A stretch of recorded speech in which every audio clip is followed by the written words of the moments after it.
Yo iba por la avenida Santa Fe, una tarde, y de pronto veo, al lado de un árbol, un mendigo que estaba vestido solamente con una camiseta, con zapatos.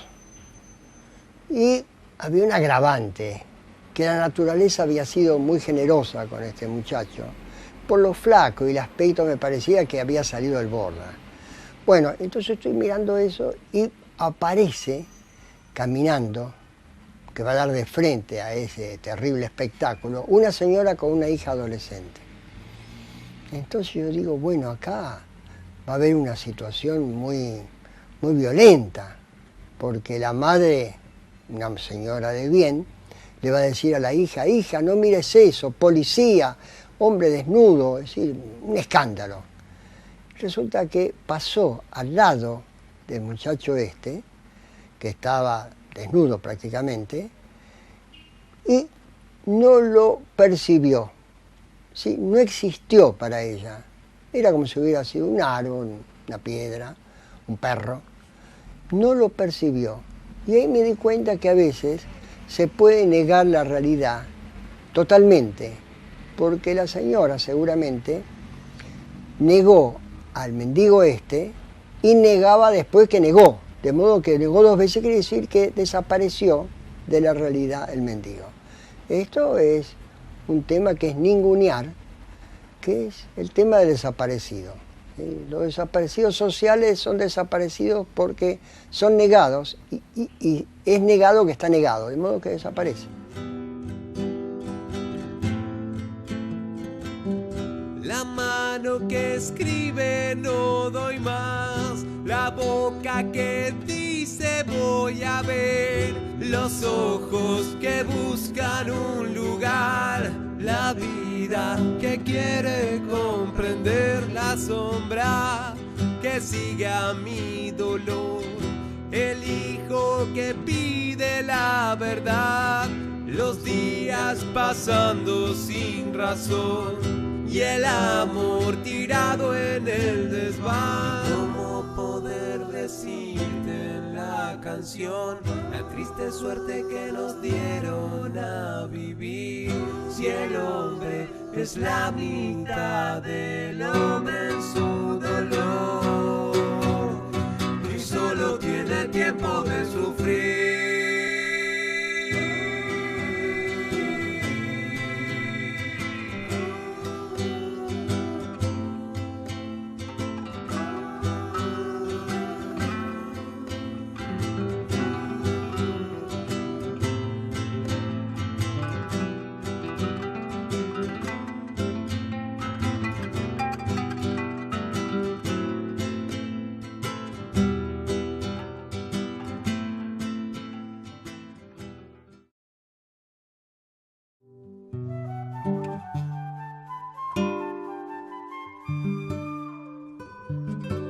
Eso que el mundo conoce como Argentina solo es una entelequia que abarca cerca de 60 cuadras alrededor del obelisco. Más allá, aún aguarda irredento el infierno vegetal de la América profunda. Hubo un sueño totalizador, sí, pero fue ahogado en sangre por el patriciado local a mediados del siglo XIX. Así, lo que hoy se nombra genéricamente como un argentino no es otra cosa que un arquetipo del medio pelo cosmopolita y urbano, subordinado al mito de la belleza absoluta y la juventud eterna, que promueven los centros del poder, la moda y el consumo mundiales. En la capital Puerto, por ejemplo, el éxito mediático por excelencia convoca a lo más frívolo de las nuevas generaciones a compartir el rito canónico del modelo de exclusión. Competir hasta el bochorno por un instante de fama o ser nominado para padecer de anonimato crónico. Hoy, a las orillas de la patria del glamour, vive la patria del dolor. Sus hijos siguen cayendo del mapa del reparto de riquezas. Argentino y basta, nos dice el mundo. Pero ese hermano Colla, despojado de las tierras de sus mayores, nunca se quedó con los cubiertos de ningún avión, ni con la toalla de ningún hotel 5 estrellas. Existe, sin embargo, un argentino que, como el de Raúl Scalabrini Ortiz, está solo y espera. ¿Acaso, para remontar dicha espera, haya que volver a escuchar a los pocos sabios que nos quedan?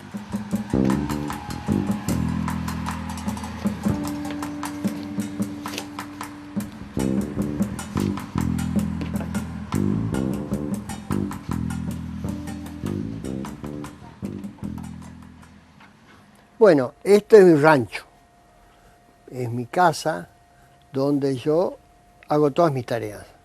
Duermo, a veces como, atiendo, es mi lugar. Casi un departamento de un solo ambiente, que esto lo tomé para mí. Intrusé este aula, era un aula, aprovechando que soy el director. Y en mis últimos años me dedico a poder hacer de alguna manera la transmisión de todo lo que vi, fabriqué de técnicas para bajar la angustia de los humanos, especialmente en las situaciones de crisis. Entonces, todo esto es eso. Entonces, tengo cosas acá de todos mis viajes, he recorrido todo el mundo. Eso de ahí es un tapiz de la India. Esto de acá puede ser interesante porque es un peroncito pintado por un compañero internado en el manicomio, acusado de loco. Ese retrato también mío es también dibujado por un compañero, digamos, detenido por sus ideas, como están en los manicomios, ideas raras sobre la realidad que no coinciden, entonces se los excluye. Bueno, y esta es la compu, de ahí hago esta gigantesca página web que tiene como 3.000 páginas, está todo está regalado, todos mis libros también están ahí, y bueno, vivo acá, con una forma franciscana, o a veces más del viejo Vizcacha me gusta más. Y a veces en las supervisiones doy consejo del viejo Vizcacha. Bueno, seguimos por acá. Vuelve a haber una enorme cantidad de material que estoy clasificando, porque soy una realidad caótica. Este es mi ropero. No me costó mucho, está hecho con cajones de fruta. Y bueno, creo que estar cómodo en cierta pobreza me terminó de gustar en la India, un viaje que hice muy largo a la India, y además pues, siempre me gustó lo criollo. Entonces seguimos por acá, y acá marca esto, la división entre mi casa, que es acá, y mi escuela es acá. Vivo muy cerca de la escuela. Bueno, entonces, este es el hall de la escuela. Vemos acá una foto interesante, porque es un árbol que creció en una pared de un templo en Benares, en la India. Y como los hindúes no matan nada, lo dejaron que crezca. Nunca matan la vida. Acá es lo de Helico Bolaños, en Paraguay, en Asunción. Un desastre fue, murieron 430, y me convocaron para organizar un equipo de psicólogos y psiquiatras para trabajar con las víctimas, que trabajamos con técnicas de psicodrama, técnicas de objeto intermediario, etc. Esto es lo de Cromañón, estuvimos desde la noche esa en adelante, trabajamos mucho. He trabajado siempre en, digamos, poblaciones marginales o marginadas. Esto de acá es muy interesante, es festejando el carnaval en el manicomio. Bueno, después allá están más del Bancapibes, con pibes de la calle, el bancadero, la gente del bancadero, en fin, siempre tratando de entrar por hacer que la vida sea más agradable. Acá está Pichoncito, en los 100 años de su nacimiento, y pasamos ahora al patio, donde hay distintos documentos. Este es de un seminario corto sobre técnicas de contención en situaciones de crisis a los compañeros de Carlos Fuentealba, el maestro asesinado en Arroyito. Son todos los compañeros que fueron impactados. Acá está cuando le tomamos la casa de gobierno a este desgraciado de Sovich. Acá estoy en la toma, estuve ahí ayudando. En general son no pacientes, sino alumnos míos, aunque para mí toda persona es un paciente hasta que demuestra lo contrario. Así que para mí de entrada los humanos son pacientes. Bueno, esto es un afiche donde salí horrible, todo despeinado. Es una broma, no soy yo. Va. Entonces, ahora vamos a seguir viendo. Y esta es la cocina. Está medio desmantelada, pues estuvimos matando a las pobres cucarachas que tienen tan mala imagen con las dueñas de casa. Las tuvimos que eliminar a todas, pobrecitas. Siendo que es un organismo muy superior a nosotros. Hace millones que existen y van a existir mucho más que nosotros. Bueno, y acá entramos a lo principal, que es el aula. Acá han pasado cientos y cientos de psicólogos sociales, de también terapias de crisis, donde han aprendido a defender la vida, especialmente en los lugares más marginales, de más dolor. Las villas, el manicomio, todas situaciones difíciles, con chicos de la calle, etc. Acá son fotos de la India. Esta es una chica de la India, que no tiene nada que ver con una foto de norteamericana que ríe estúpida por colinos. Mirá la mirada que tiene la chica, que es una cultura muy profunda, muy existencial. Todo lo contrario de la superficialidad del consumismo americano. Esto es también la India, es un kiosquito de elementos de comida.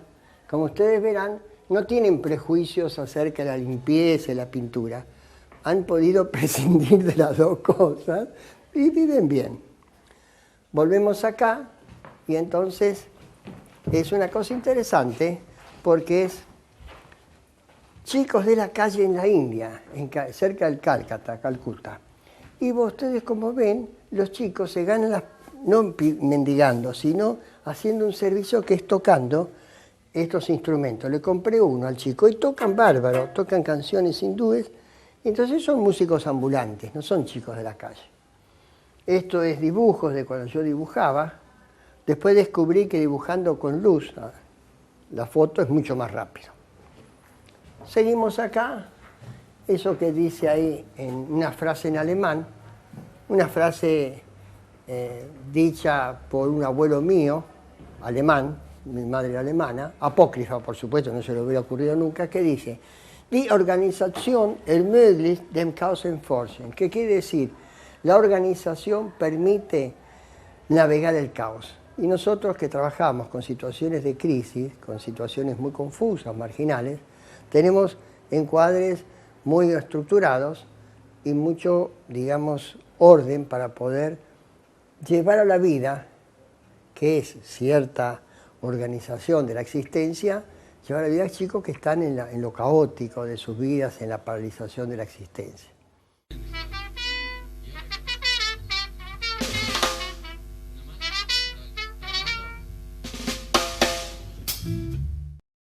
Yo me considero, en el momento actual de crisis terrible, que soy un pesimista esperanzado. Es decir, que veo con cierta lucidez que estamos mal, estamos en un mundo muy injusto, muy caótico, de mucha desesperación, pero lo que digo es, si peleamos podemos modificar la cosa. Entonces, comparto un escepticismo necesario para ser lúcido, pero al mismo tiempo también peleo para cambiarlo. Es decir, soy un esperanzado dentro de esto.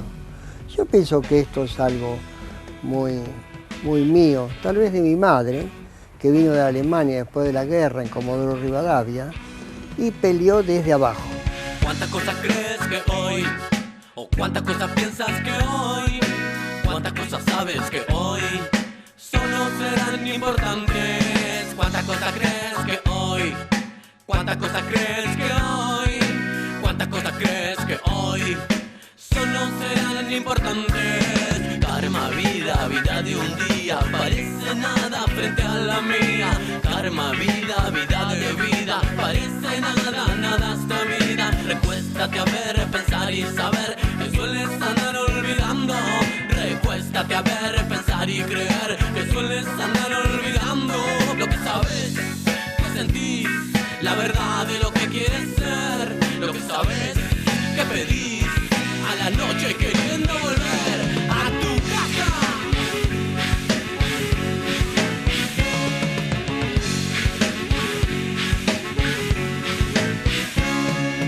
¿Cuántas cosas piensas que hoy? ¿Cuántas cosas sabes que hoy? ¿O cuántas cosas crees que hoy solo serán importantes? ¿Cuántas cosas crees que hoy? ¿Cuántas cosas crees que hoy? ¿Cuántas cosas crees que hoy solo serán importantes? Entonces ese considerar que se pueden modificar las cosas, se puede luchar a unas situaciones más difíciles, bueno, me lo dio mi madre, Helen Moffat, de Dudek, de apellido de ella. Bueno, y gracias a eso, yo pienso que esta esperanza no me abandonó nunca. Soy un esperanzado crónico.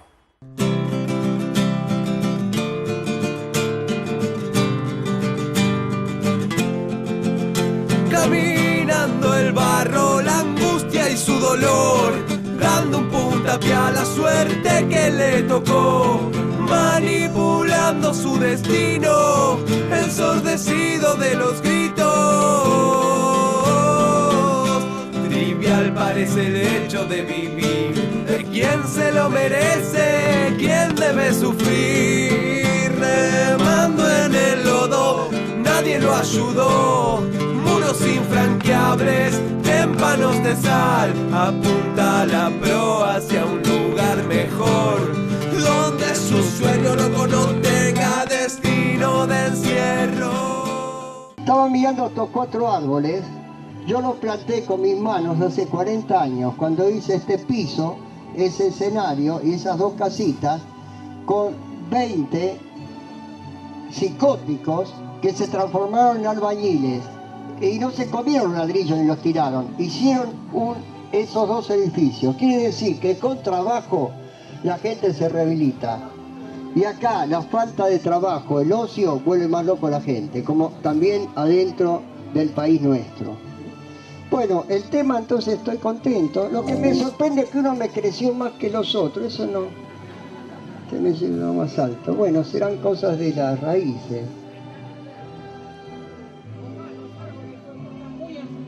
Ay, esos 2 árboles están muy enfermos. Les pedimos a si alguno sabe algo de botánica o a los muchachos que estudian en el botánico, si vienen un día acá a curar, hay muchos árboles enfermos. Bueno. Están abandonados. Y no se olviden que los seres vivientes del planeta, los más buenos, los más nobles son los árboles, porque nos dan oxígeno. Sin ellos no podemos vivir. Y encima los achamos, los matamos, le hacemos pis encima. ¿Te das cuenta? Qué maldad que tenemos. ¡Viva los árboles, carajo!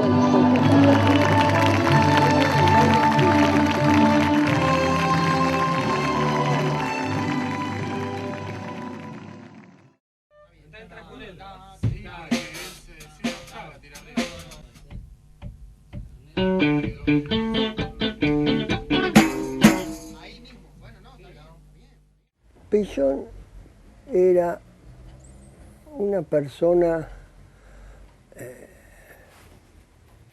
rara, una persona no contradictoria, sino difícil de entender dónde estaba, porque hablaba de distintos lugares. De pronto hablaba desde una edad, desde una profesión, desde una circunstancia. Era libre, digamos, no tenía un cliché profesional. Sí, era una persona que se corría de los roles convencionales y entonces podía hacer.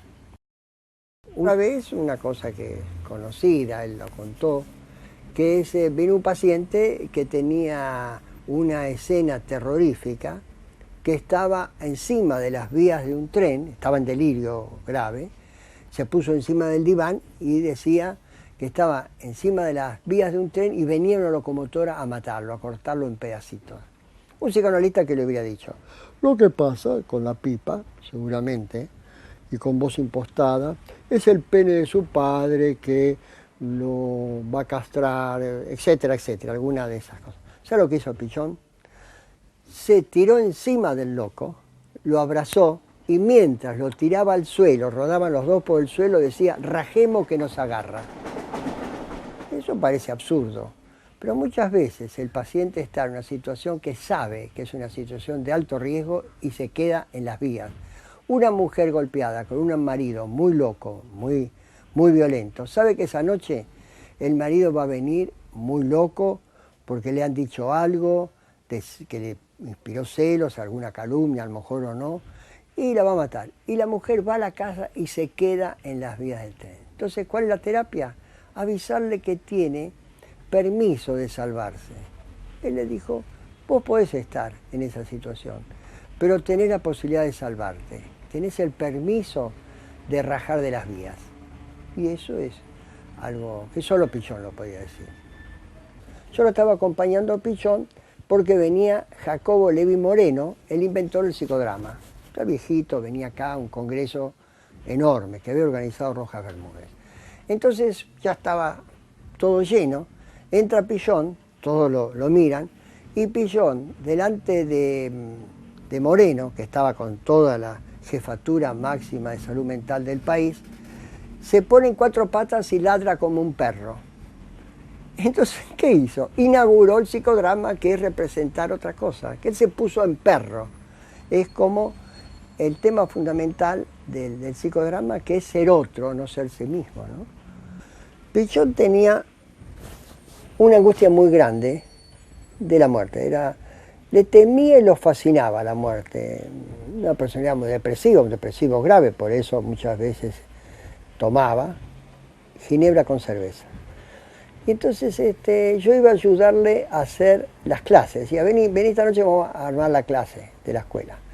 Entonces estaba ahí a las 2 de la mañana, yo ya estaba cansado, y él se entregaba en un instante al sueño y se despertaba.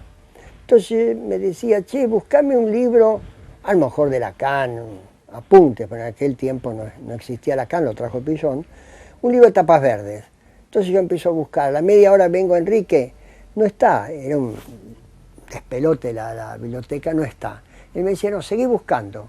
Después me di cuenta, como a las 4 o 5 de la mañana, que él, mientras yo buscaba y estaba ahí, él dormitaba. Es decir, que él podía dormirse si había alguien que vigilaba, que se hacía cargo de la vigilia. Porque para él había una ecuación entre dormirse y morirse. Entonces, si alguien estaba, no estaba solo, ¿no?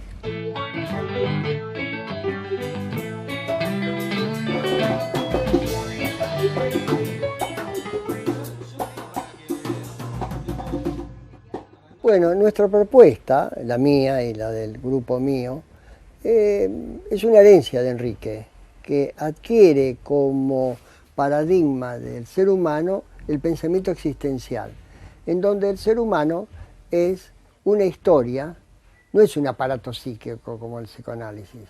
Entonces, en ese sentido, el psicoanálisis es útil para patologías que tienen que ver con una, digamos, represión de pulsiones sexuales, incestuosas en la infancia.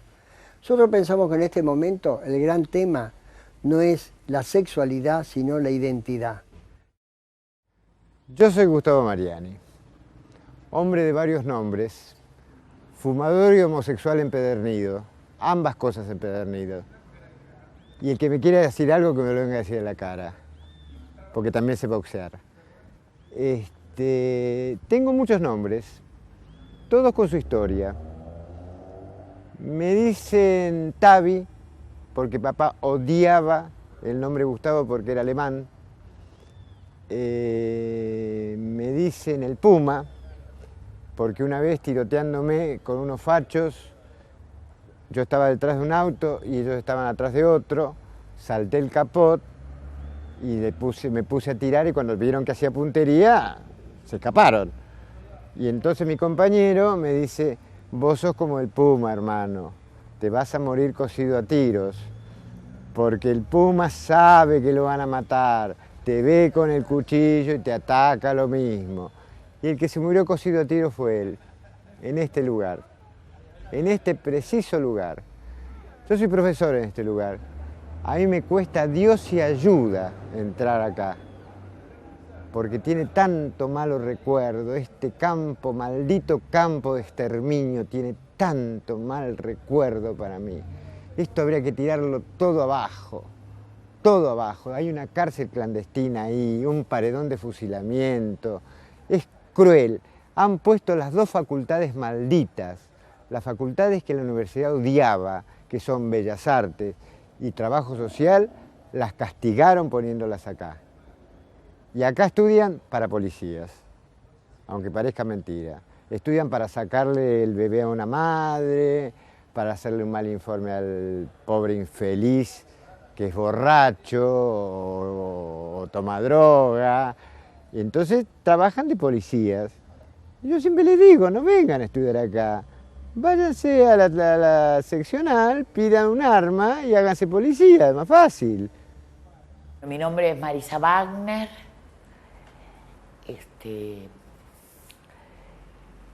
Nací en un pueblito muy chiquitito de la provincia de Buenos Aires que tiene un nombre mapuche, se llama Huanguelén, que quiere decir estrella lejana. Y yo siempre le cuento a la gente que los girasoles que aparecen reiteradamente en mi poesía no son los girasoles de Van Gogh, sino los inmensos sembradíos de girasol con los que estaba rodeado mi pueblo, cuya principal industria era una oleaginosa, ¿no?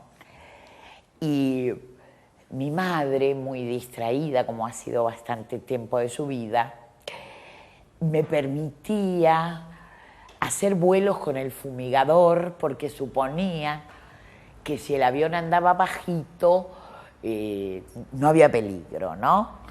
Hasta que, bueno, un bosque de eucaliptus se tragó al fumigador con su avioneta y todo, y descubrió que andar bajito o andar alto es igualmente peligroso. Estuve muy poco tiempo en Huanguelén, porque de ahí mis padres se mudaron a otro pueblo en la campaña que se llamaba Arboledas. Y de ahí nos mudamos a Olavarría, donde hice mi primera escolaridad, donde hice el secundario, y el lugar desde donde hice la exogamia, porque a los 17 años me fui de casa, ¿no? Corrían vientos de liberación por toda la patria, la juventud estaba entusiasmada en que iba a poder cambiar el mundo, que iba a haber un mundo donde todos podíamos comer, estudiar, estar sanos. Y bueno, me prendí a ese proyecto que era y que fue el proyecto de mi generación. Yo me llamo Carlos Alberto Barrese, nací un 25 de julio de 1939, alias Carloncho. Me pusieron Carloncho ya primero para dejar asentado. Cuando yo era muy chiquito del instituto me ponían Carloncho, no sé por qué. Por un actor, dice Juan Carlos Gené, que habría en un principio. Mira, no sé. Yo sé que era Carloncho, de una manera o de otra. Bueno, yo fui prácticamente mi niñez, la pasé en el Riglos. Es el hogar Riglos de Buenos Aires, de la capital federal. No sé si estará todavía, no tengo idea. Un hogar que era para toda de monjas y que era mixto. Ahí pusieron a una hermana que yo tengo, un año mayor que yo, y yo. Pero no nos veía porque había alambrado, había toda una separación de chiquitos. Yo tenía 3 años, 2 años, no estaba hablando de 10. O sea, de que mucho no me acuerdo muy bien cómo fui, pero lo que a mi hermana la veía así, pero no sabía ni qué quería decir hermana. Pero te voy a contar algo que me sucedía cuando yo era chiquito. Cuando yo tenía 4 años, tal vez a lo mejor 5, yo me cagaba y me meaba en todos lados, me cagaba y me meaba encima. Y la monja primero me decían que tengo que ir al baño, que tengo que pedir para ir al baño. Yo no sé por qué era que yo tenía esa debilidad. En la cama, olvídate, en la cama me hacía todas las noches. No sé por qué. Ya después venían los maltratos, por supuesto, de la monja, cachetazo va, cachetazo viene, hasta hacerme entrar en vereda. Yo creía que esa era la única razón. Después veía que no paraba ahí y me hicieron algo de que es digno de contar. Es digno de contar.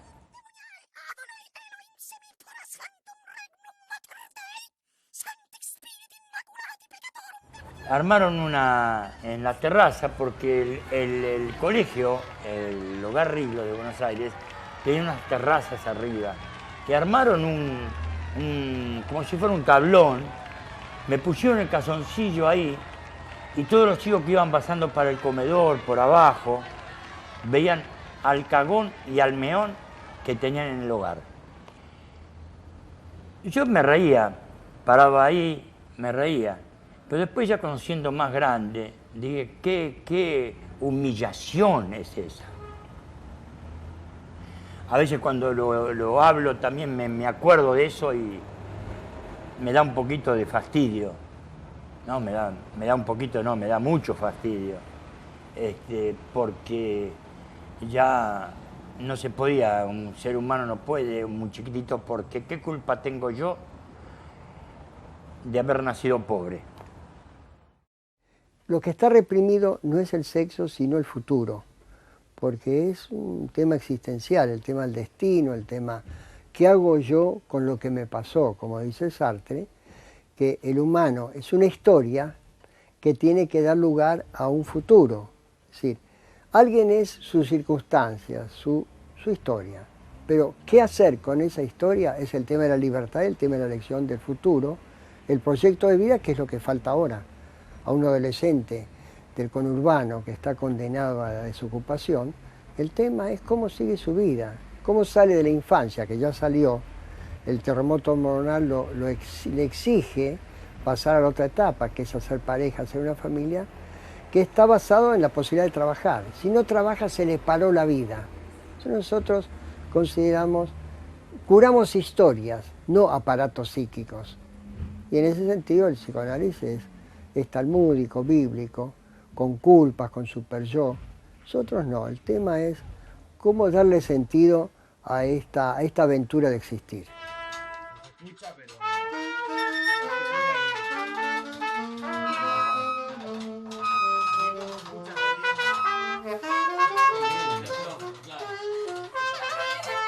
Los manicomios, los hospicios, son chupaderos intemporales. Quiere decir que la gente entra con una acusación, o más o menos acertada, de un brote. Puede ser un adolescente de 20 años que hizo un brote, que se le transformó la realidad, dice que no es ahora, que no estoy acá, etc. Pero eso después se remite. Pero si lo llegan a meter dentro de un manicomio, lo primero que hacen es aislarlo. Con lo cual, él se volvió loco por estar solo. Y si lo aíslan, es como si fuera que un médico va a un accidentado y dice, venga al hospital, que tiene una hemorragia, y le extraen sangre en el hospital. De modo que hacen lo contrario, es aislarlo, que se hace siempre, no le permiten en los primeros tiempos de la familia, para que pueda estructurar su delirio, que es lo que permite que el manicomio siga, ¿no? Melchor Romero es un sitio infame, es un asilo de disidentes, en realidad. Terminé en un asilo de disidentes, lo cual no es nada extraño. Cometí un par de bizarrías, no olvidándome que me atropelló un micro y me hizo una fractura de cráneo. Pero con la complicidad de mi familia, que quería vender la casa, y la complicidad de una psiquiatra tarada, como el 99% de los psiquiatras, internaron en Romero. Yo aparecí en Romero sin ninguna resistencia, me sacaron el documento, me cobraban, no tenía un peso. Yo tomé la decisión de fugarme cuando puse una pata en Romero. Lo que pasa que no tenía 1,50 pesos para tomarme el micro. Entonces tenía que reunir 1,50 pesos. Cuando reuní el 1,50 pesos, salté una cerca, me luxé un tobillo y me fui.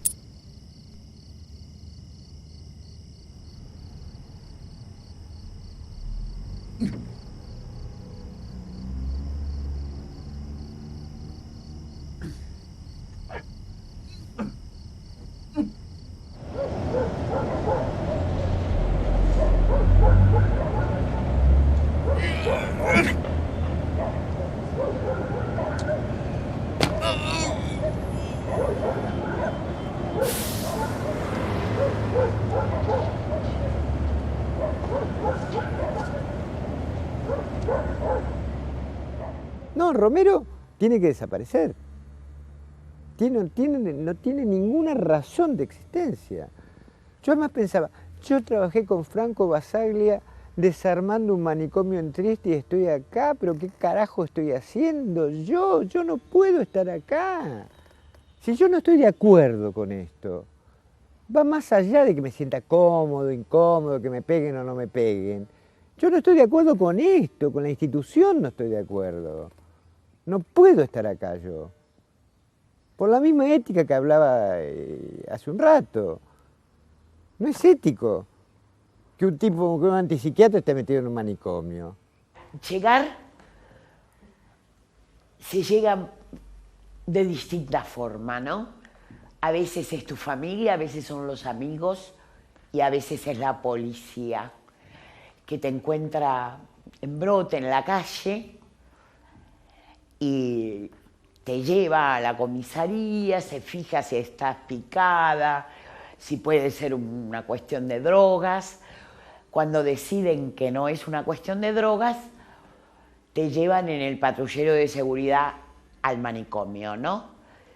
Yo la primera vez fui acompañada por mis amigos, la segunda vez también, pero después como que los amigos se cansan, ¿sabes? Los lazos se diluyen, empiezan a rajarle un poco a esta cosa de contenerte y... Bueno, y perdés mucha gente en el camino que no entiende que vos, Marisa, seas esa misma persona que está ahí, ¿no? Esa extrañeza que sienten los amigos es la misma que siente uno con uno mismo, porque uno se convierte de pronto en un extraño. Es provisoriamente un personaje del delirio, ¿no?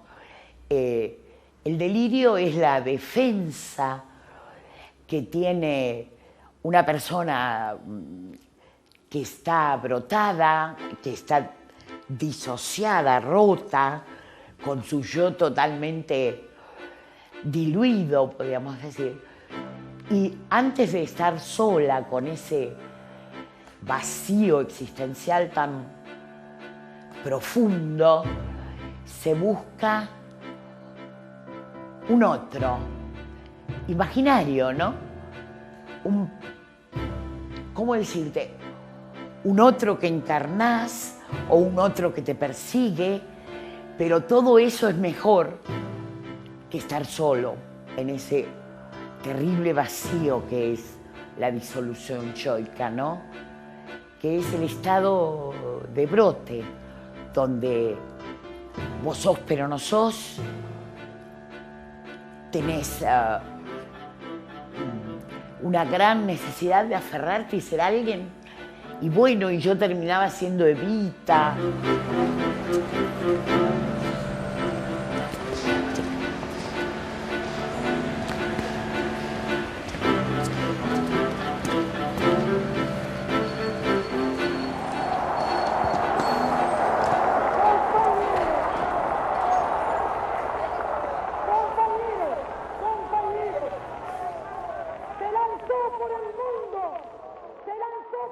El manicomio te espera con la boca abierta y el tema es que una vez que pasás la pared, la situación es muy compleja, más cuando ya has sido abandonada por la familia, por los amigos. La situación en la que quedás es una situación de abandono total, ¿no? Yo me acuerdo que me fugaba de los hospicios. Cuando me tocó estar en el Moyano, estuve 2 veces en el Moyano, y veía que me habían pasado a un pabellón de crónicas de chicas, ¿no?, que vivían ahí hace 20, 30 años, y a mí no me atendía nadie, ni psiquiatra, ni enfermería. Apenas me daban una tapita con pastillas que me parecía a mí que eran iguales a las de todas. Y decidí irme. Pasaba una psiquiatra cerca y le dije, doctora, ¿cómo puedo hacer yo para irme? Y ella me dijo muy suelta de cuerpo, mirá, vos, acá a vos nadie te reclama, así que si te querés ir, te tenés que fugar. Estaba bailando allá por Bransen, estábamos bailando y hay una redada. Me dice, tiene una captura este muchacho. Yo, una captura. Le dije únicamente que alguno de mis compañeros haya chamullado algo y haya hablado y me haya del ejército. ¿Qué ejército? Me meten acá en el Regimiento 7 de Infantería. Esto es lindo para contarlo. El Regimiento 7 de Infantería. Llego ahí, yo era bien retobado cuando era en ese tiempo. Llego ahí, que yo era como infractor, no desertor. Desertor es cuando estás y te disparás. Infractor es cuando directamente no te presentaste nunca. Infractor, la pena no era nada. A ver, sí, pero la tenía que hacer. Bueno, directamente me ponen en un calabozo chiquito, porque hasta que me den el destino de si me dejaban en el Regimiento 7 o si me trasladaban a Zapala, qué sé yo. Me cortan todo el pelo, ya estaba carburando yo. Me sacan la ropa, me ponen una ropa de fajina, de ahí de eso que usan la colimba. Que usaban la colimba, porque no está mal la colimba. Todo al diablo le tiro todo. Me sacan ahí, y me dicen, ¿qué es lo que está haciendo? Que yo qué sé cuánto, nada. Y me dan una pena de 30 días de calabozo. 30 días de calabozo por tirar la cosa. Ya después me fui. Entonces me sacan un día, que estaba en el calabozo, me daban porque juraban la bandera, en la escuela de la bandera. Y se hacía ahí en el patio central del regimiento.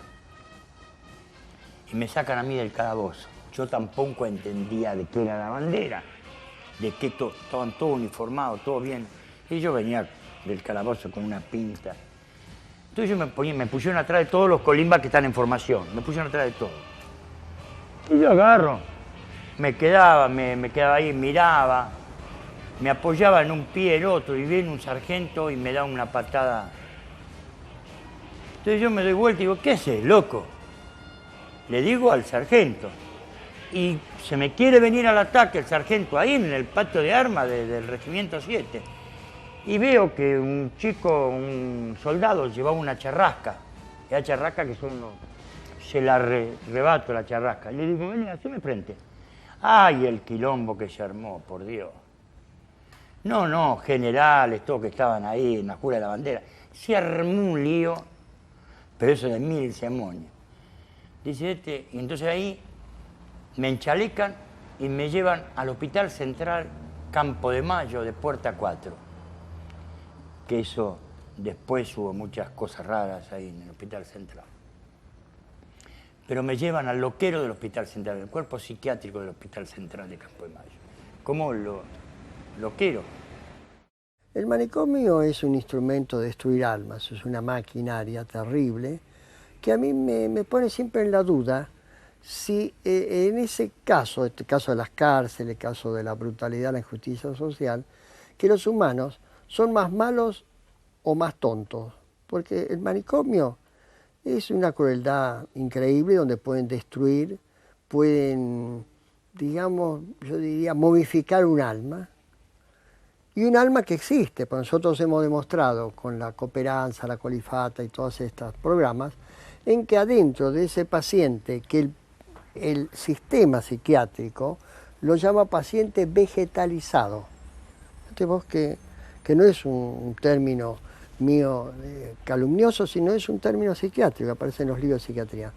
Entonces fabrican eso y resulta que tomábamos pacientes vegetalizados y con técnicas de estimulación amorosa, oral, con comidas muy agradables, que son los sándwiches de chorizo, los choripanes, que es nuestro lopidol criollo, y hacíamos que el autista, más autista, se conecte. Una vez que se conecta, le ponemos música, que puede ser una tarantela si tenía bronca para descargar en el piso las patadas, o si no, un chamamé para un correntino, y comenzaba a mover el cuerpo. Y después empezaba a comunicarse, porque había un clima de aceptación afectivo. ¿Sí? Yo creo que en ese sentido Jesús es el primer terapeuta, porque lo que cura es aceptarlo al otro como es, que se parece mucho al amor. Entonces, y nosotros hacíamos que dentro de ese paciente vegetalizado, cronificado, momificado, esa vida momificada, tirábamos del piolín, de la historia, que después la quería continuar, y aparecía un ser humano adentro de eso que había armado el hospicio. Esto quiere decir que todo loco, aunque sea del hospicio, puede ser reparado.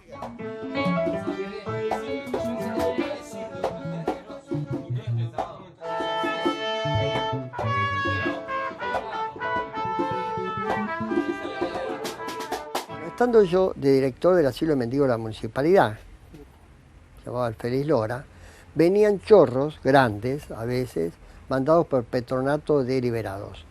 Entonces yo hablaba con ellos, como era el director y él venía también de jefe, cuando venía un jefe chorro, que se llaman porongas adentro, cenábamos juntos. Era como reconocer el estatus. Y entonces una vez uno me dijo, señor director, dice, ya no se puede trabajar más, está lleno de digamos, de gente que no lo sabe hacer, de improvisados, dice. Porque las 3 reglas del choreo es chorear, no matar y no dejarse agarrar. Y estos pibes que vienen, dice, vienen, afanan, matan y se dejan agarrar. Entonces yo que estaba dando todo este relato, en un seminario para todos los operadores de minoridad en La Plata, en el Ministerio de Acción Social, con 300, 400 profesionales. Yo conté esto y después dije, bueno, lo que hay que hacer, me parece, es una escuela de choreo para los pibes, para que afanen, no maten y no se dejen agarrar.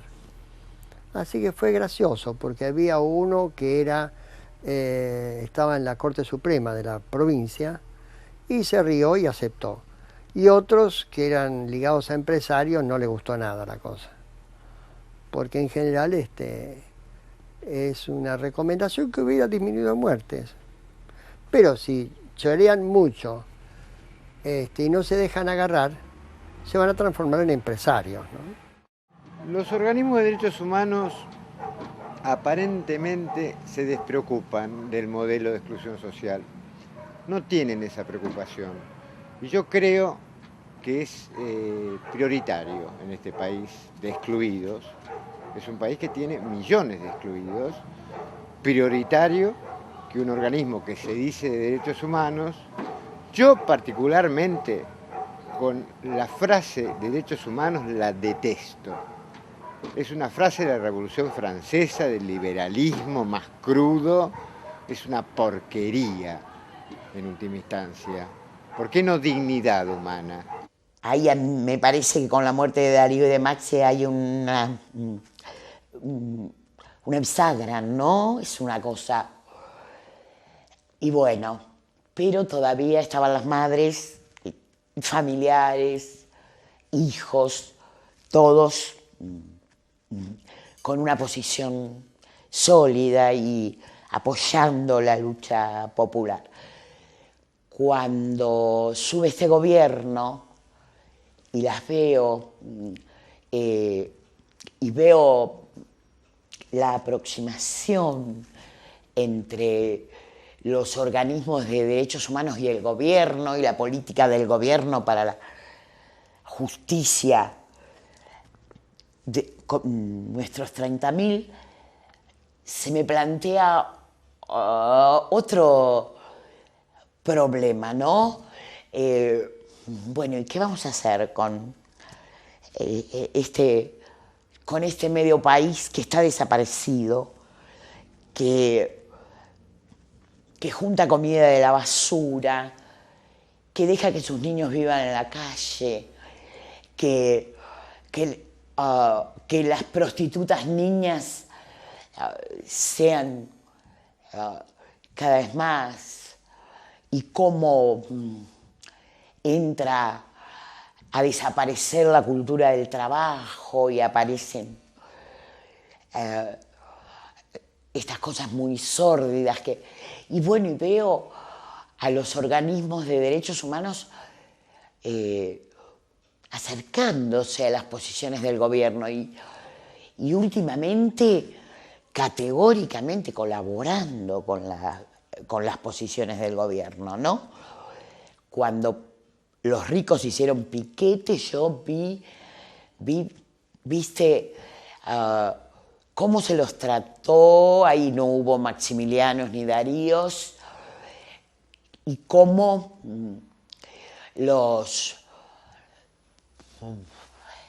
¿cómo decir?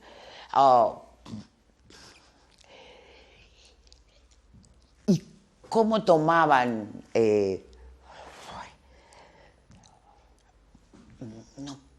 acá no puedo terminar de redondear más que lo que pienso, lo que siento.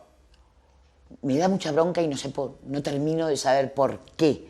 Si se están equivocando los organismos o yo estoy del retomate y no entiendo esta aproximación con un Julio López desaparecido y sin respuesta. Y esta enorme cantidad de desaparecidos que dejó los outsiders, que dejó el sistema afuera y que no veo desde el gobierno ninguna manera de incluirlos, salvo, no sé, salvo los planes de mierda que convierte al ex trabajador en un mendigo y que se crea toda una forma de subvida consumiendo, viviendo con 150 pesos que da el gobierno. Después a mí me mandan a Pehuajó. Ya a mi hermano no lo vi más. Me mandan a Pehuajó. Y a la señora tampoco la vi más. Yo en Pehuajó tuve como 2 o 3 años. Era más lejos, Pehuajó es más lejos que Mercedes. Bueno, ahí Pehuajó no quiero hablar mucho en Pehuajó porque ahí tuve una de las peores cosas que puede tener un niño, que es la vejación. Yo creo que todos los institutos de menores, y no me pueden a mí retrucar a lo que yo voy a decir, todos los chicos son violados. Es muy raro un chico que no sea violado. Le pueden hacer una encuesta de las que quieran. Los chicos en ese tiempo, no sé si todavía, pero no violados por otros compañeros, violados por los propios celadores. Pero es otro caso de que no me trae malos recuerdos contar, pues yo también lo vi a mi hermano que pasó por la misma situación. Cuando yo lo vi a mi hermano, yo creí que me iba a salvar yo también. Nada, no se salva a nadie, no me salve yo. Cuando fui a Pehuajó, chácate, y tendría 12 años, 13 años. Así que eso, bueno, en ese tiempo no existían los derechos humanos. El preso no tiene afuera. Además se olvida del afuera en un momento dado. Me decía un preso a mí, cuando yo era director del asilo de mendigos, que venía, decía, señor director, si usted no se mata en el primer año, después se acostumbra, pues se olvida que hay afuera. Sí, queda dentro y se olvidó de afuera. Está escotomizado eso. Y el chico de la calle es todo lo contrario. El chico de la calle no tiene adentro, está siempre afuera. Uno está siempre adentro, el otro siempre afuera. Y producen patologías distintas.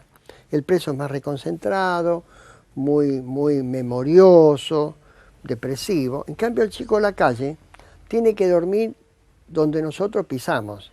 Y entonces ahí es donde el pibe no tiene posibilidad de meterse para adentro, de hacer un momento de introyección, de digamos, memorar qué me pasó ese día y fabricar el día siguiente, porque no tiene un aparato bastante vulgar, pero muy importante, que se llama la cama. Y con la cama nosotros, ¿qué pasa?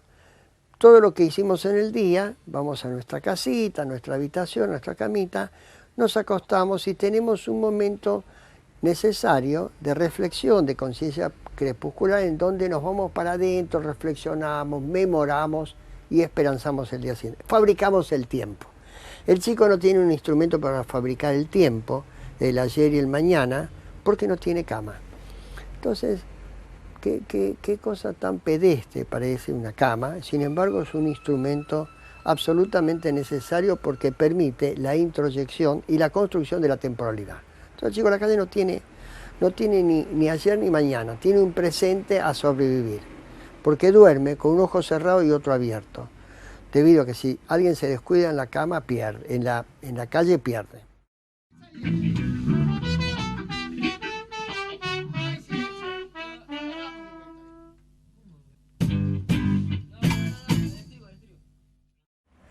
Si uno puede tener familia y trabajo, la vida se organiza, porque son los dos vínculos, el íntimo y el profesional, la identidad de lo que yo hago en la sociedad y por lo tanto existo afuera.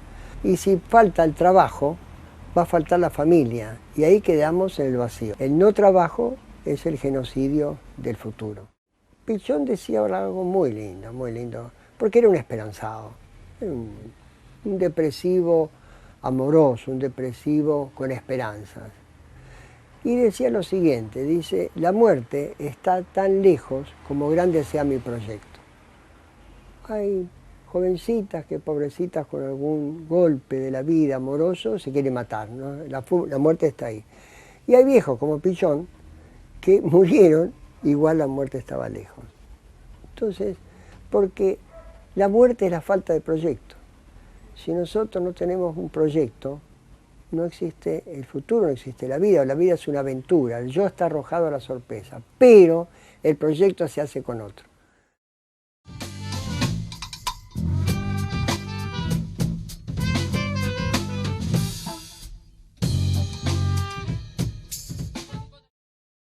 Civilización y barbarie es una antinomia en que ganó la civilización. ¿Pero cuál civilización? La europea, la de los amos.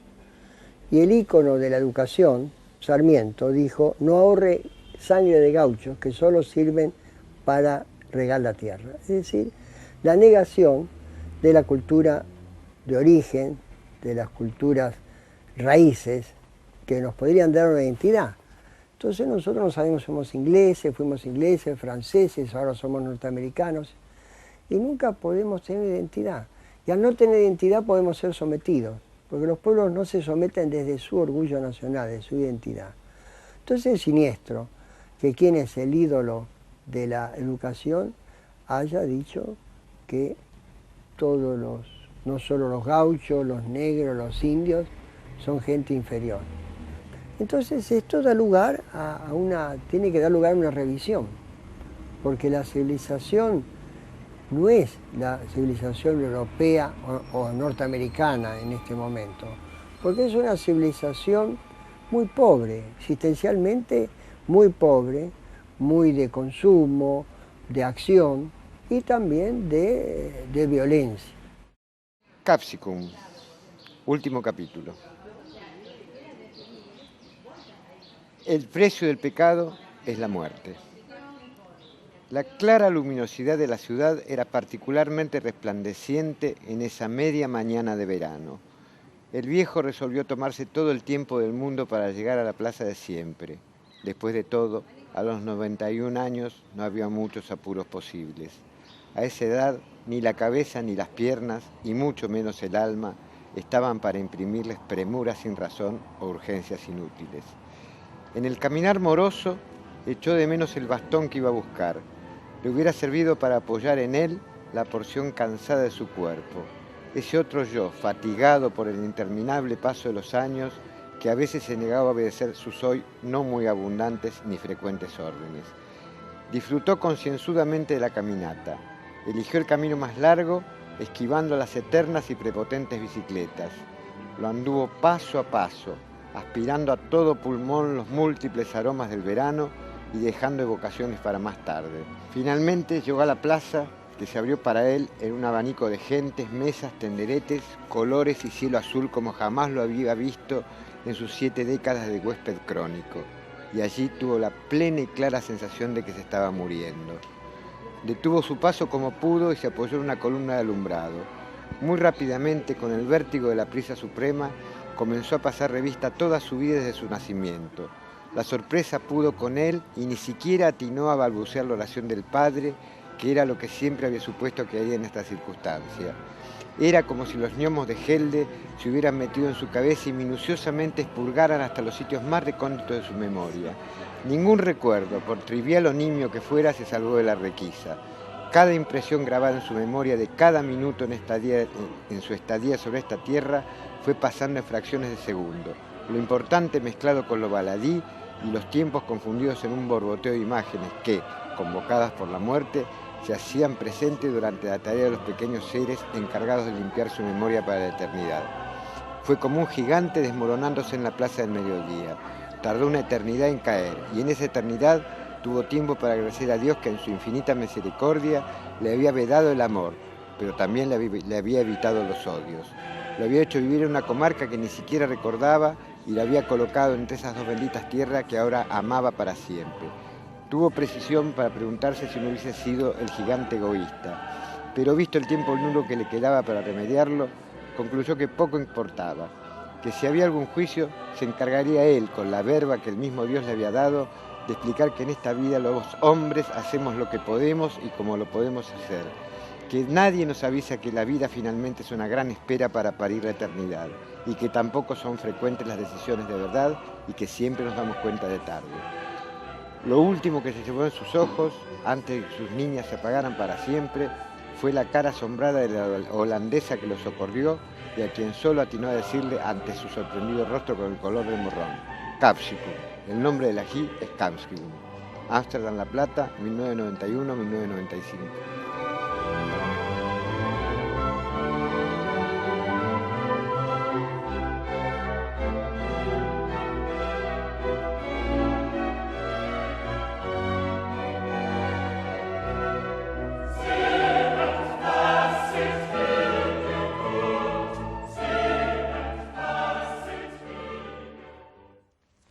Pensando en esto de qué me pasaba con el abandono de mi familia, escribí Silbando bajito ando.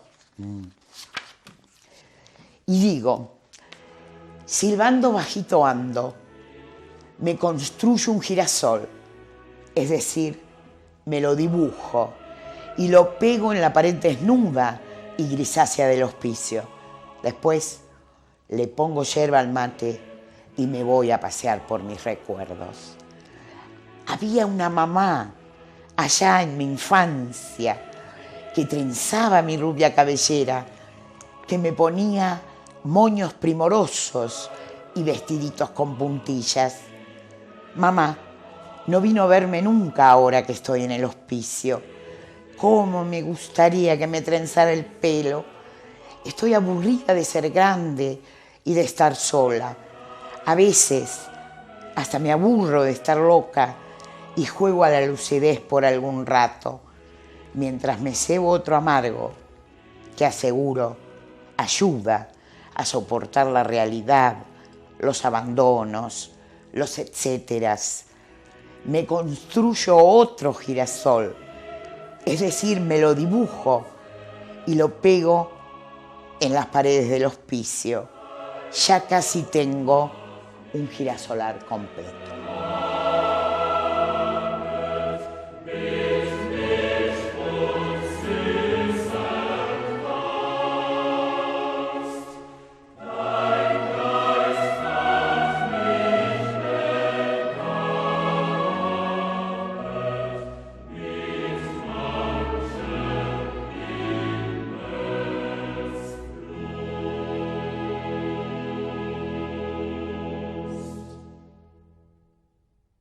Estoy yendo a las prisiones a dar conferencias.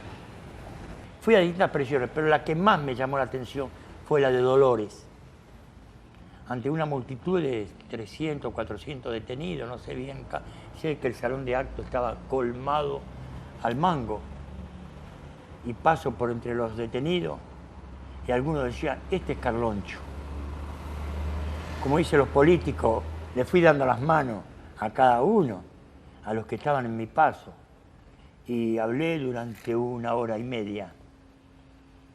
Dicen que no se vio en un penal a 400 presos aplaudir de la manera como aplaudieron cuando yo terminé. Dicen que no se recuerda otro caso en la provincia de Buenos Aires, no sé en el país, pero en la provincia de Buenos Aires dice que no se recuerda. Que un preso aplauda a otro ex convicto. Nunca se vio. Yo soy un ex convicto, por supuesto. Y uno de los internos, cuando yo terminé de hablar, así que doy por finalizado con esta estrofa, me dice, llevo 22 años acá y quiero que usted, Carloncho, me diga, pero con sinceridad, no me mienta, me diga lo que le voy a preguntar.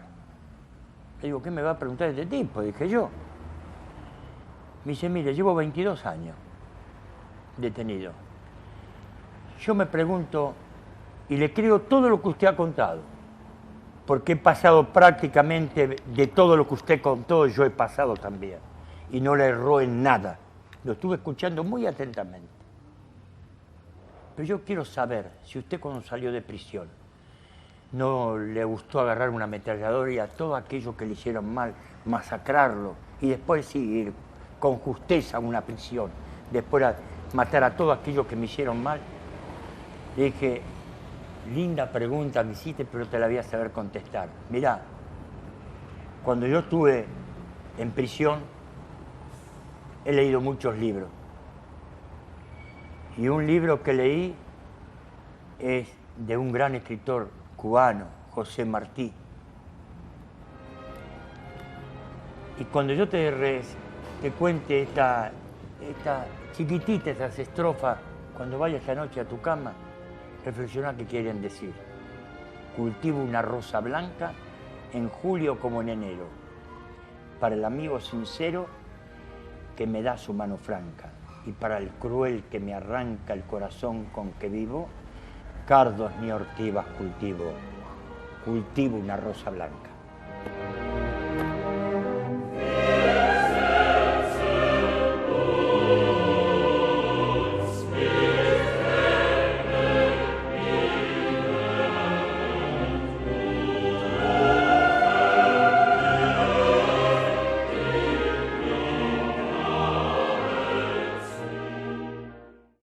Yo he dicho, y lo puedo volver a asegurar, que a la gente, los pobres, condenados al hambre, a la indignidad, a veces al exterminio, no van a aceptar morirse y van a pelear. Y eso ha pasado en la historia muchas veces, ¿no? Una de las más espectaculares fue la Revolución Francesa, donde el pueblo hambreado de París, en situación de desesperación máxima, la desesperación es muy peligrosa para los gobiernos autoritarios o monárquicos en ese caso, y bueno, y lo que pasó es que se enojaron, tomaron las Tullerías, tomaron un montón de lugares y le cortaron la cabeza al rey. Yo siempre pienso que cuando estaba por caer la guillotina, Luis XVI dijo, o habrá pensado, mejor no lo dijo fuerte, dijo, qué cagada, se me fue la mano con el hambre, pero ya era tarde, caía la guillotina. Yo creo que esto sería interesante que lo escuchen la gente que lleva a los pueblos a la desesperación, ¿no? Por el hambre, la desnutrición, la indignidad, que los hacen desaparecer, la marginación cruel e insoportable que sufre nuestro conurbano, nuestras zonas más pobres, ¿no? Entonces, en ese sentido, yo pienso eso, que ninguna sociedad se suicida. Actúan como un organismo. El organismo, cuando está enfermo, levanta la temperatura y con la fiebre quema la infección. Y los pueblos queman con el calor, que vaya a saber de qué manera el calor aparece, siempre en las revoluciones hay calor y humo, queman la corrupción.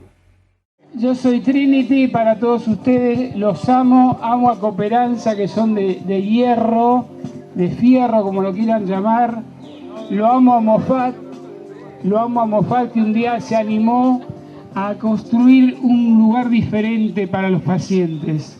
Desde aquel momento esto ha crecido, como dijo Marisa, y bueno, lo están viendo. Nosotros somos los loquitos que a veces nos cruzamos en la calle. Yo paro en la Facultad de Psicología, ¿qué cosa? Ella se recibió de psicóloga y está internada acá. Yo me autointerné acá y me echaron, dice, no te bancamos más, me dijeron. Ahora estoy internado en la Facultad de Psicología, qué cosa, ¿no?